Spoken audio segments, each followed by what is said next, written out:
We're just outside of Grant, Colorado at the Vanlife Diaries Colorado Gathering.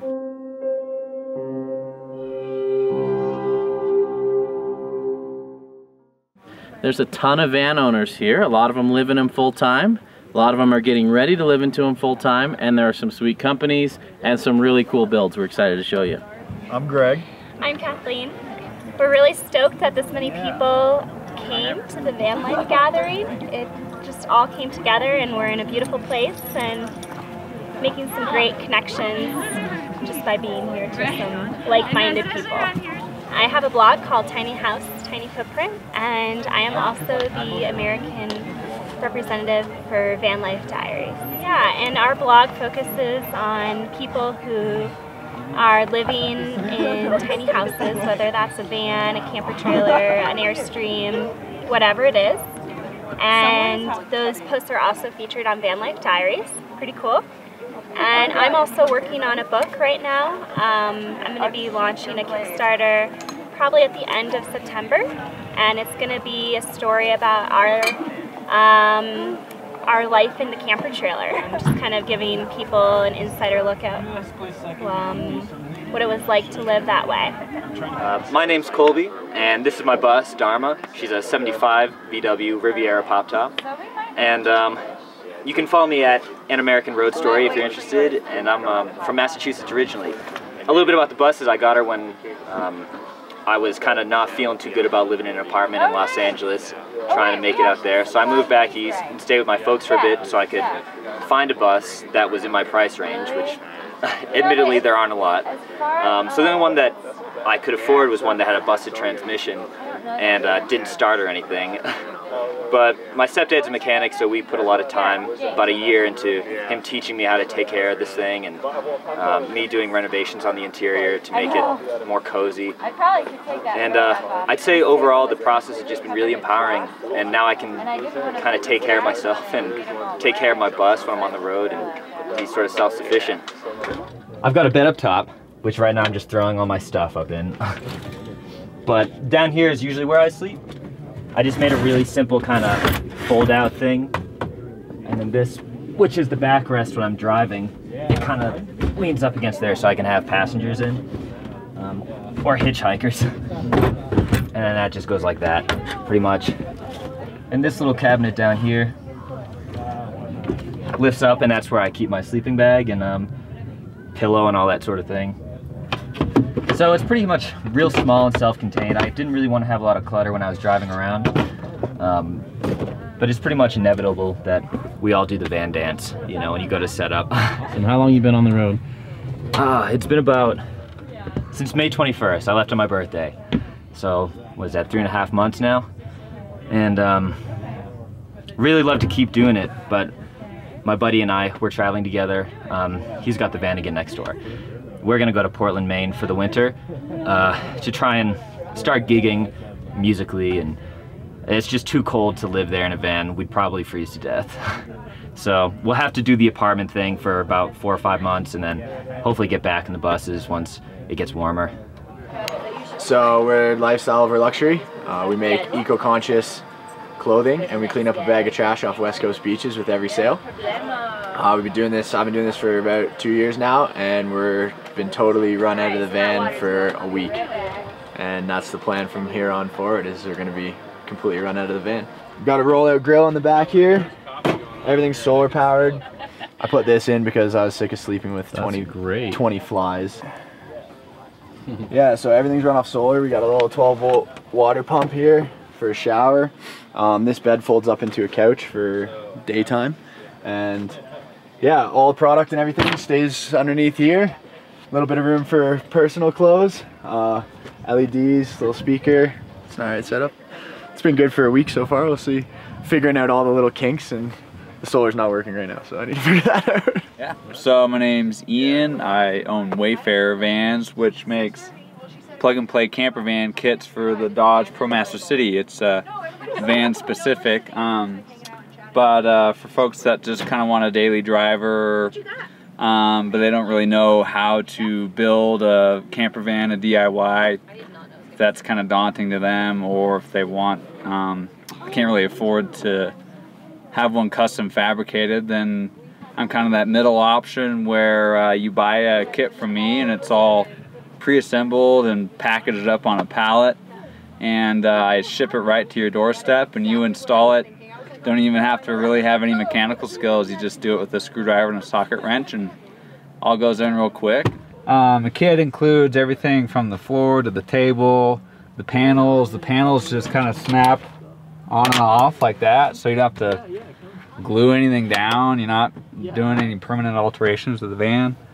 The kitchen box here, it's kind of bat wings like this because I want people to be able to, you know, access their stuff while sitting in the van, and then have the table down so they can kind of cook, be inside. You're not like obligated to be outside to cook. So when you're kind of just ready to pack it up for the night, the table, you unscrew the leg here, it flips up against the wall, and then underneath the cushions are floor flanges. You screw in the legs, which are in the box, and then that supports the leaf, which flips over, and then that lays flat, and then the whole thing becomes a little bigger than a twin size bed, so it sleeps two comfortably. And then it's got a little access door in here too, so in case you forgot, you know, a blanket or socks or whatever you still need to get in there, you can still get into it. So that's really about it, other than you know, you carry your crescent wrench around with you too. These are all, the boxes aren't permanently in place, they're a bracket that's integrated into like a cargo track of the floor of the van. So you just unscrew the brackets, in about 5 minutes you can take all the boxes out and then load like 6 or 7 or however many bikes you can fit in there. And you know, sometimes we'll just go for a mountain bike ride. We'll take all the boxes out, we'll leave the bench up there, so we have some stuff to, you know, some storage to put our gear in and sit on and change. But then we can keep our bikes inside and, you know, not have to worry about them getting stolen up on the rack if you want to go grab a beer afterwards. So magnets, all these panels are magnetic, and it's all 1/2 inch closed cell foam, and the magnets aren't going anywhere. They're riveted into the foam, and they're all edge bound like this. You have a couple different choices on your colors, but then you just kind of snap them into place. Kind of rearrange it. You know, you might have to adjust things a little bit, but they're not going anywhere. And yeah, man, I mean, it keeps it nice and quiet, nice and insulated, and you throw a little heater in there during the winter time and it boosts it up to 75 degrees with no trouble at all. So you can go to wayfarervans.com, and it kind of walks you through the steps. First you got to buy the ProMaster City, and it kind of walks you through, you know, you need the cargo version. And then the next step is your kit, and you can kind of buy it a la carte if you want to. You can buy the floor, then the panels, then the table if you want to kind of piecemeal it out. But you just kind of follow those steps, you know, first the floor, then the boxes, then the panels. You choose your cushions, you choose the color of your panels that you want. And then final step is you just hit the submit button. And then 2 or 3 weeks later, you're not waiting months or even years to get your camper van. It's really 2 or 3 weeks, and then it gets sent to right to your doorstep and plugged in. Hello, my name is Jamie, and I'm a van dweller. I live a traveling lifestyle on the road, have been for 5 years. I love it, wouldn't have it any other way, and this is my story. I always had this feeling that I wanted to travel. When I was a kid, I'd go to Myrtle Beach, and my folks had campers, and I thought, why can't this be all the time? Why does it have to be 2 weeks a year? But I didn't know how all the pieces would fit together, and so I started trying to learn how to be an affiliate marketer online so I could make a living, you know. And so I got into that. I got into affiliate marketing, and there's a whole world that you could get into with that. So I could be able to earn enough money to live this way and not be in this position of servitude.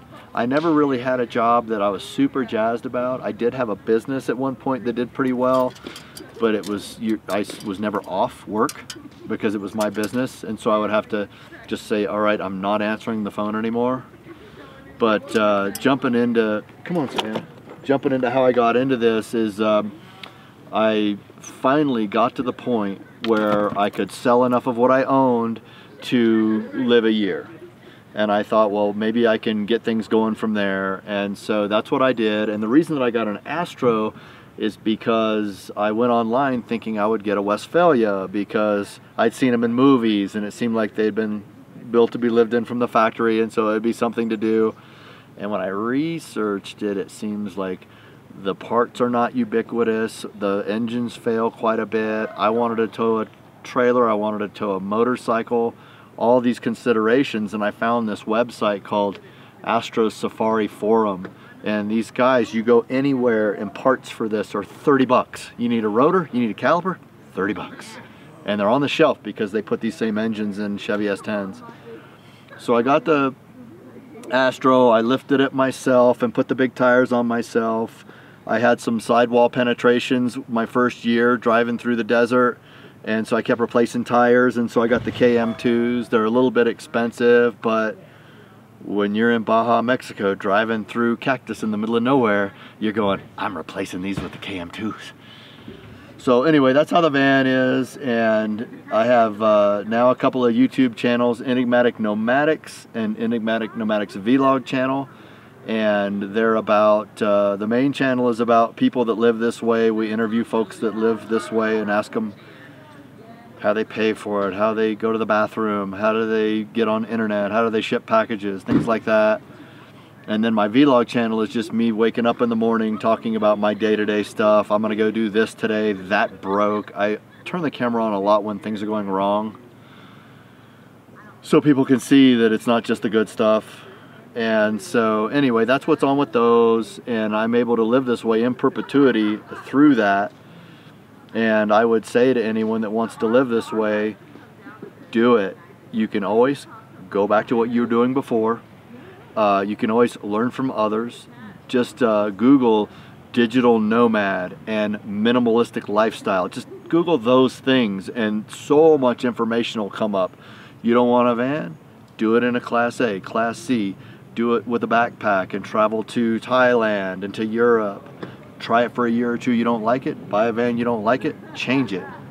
And what you'll find, what I've found, is in this lifestyle, there's so much love and support from everyone. If you're in a jam, you can go to a mission and get a month's worth of food. They'll give you a shower. I mean, there's just no point where you're gonna be totally stymied in this lifestyle. There's always gonna be a door that's gonna be open for you. And so I guess that's kind of a monologue, but that's who I am and this is why I'm doing this. We are Giddy and Jace. Been on the road 5 months in a Sprinter van. Our Instagram is Our Home on Wheels. And we run an online jewelry business to support our travels, and it's called Carteo Handmade.com. And the Instagram is Carteo Handmade, so check it out. It's delicate, minimalist outdoor jewelry. What has been your best memory on the road so far? We were on the coast in Big Sur, overlooking the coast, sitting on top, or right inside our van, and listening to the heartbeat of this little thing in there. So that was pretty cool to have a nice view and hear that instead of a doctor's office. Yeah, so. It was pretty cool. Congratulations. Thank you. Rock me, mama, like the wind and the rain. Rock me, mama.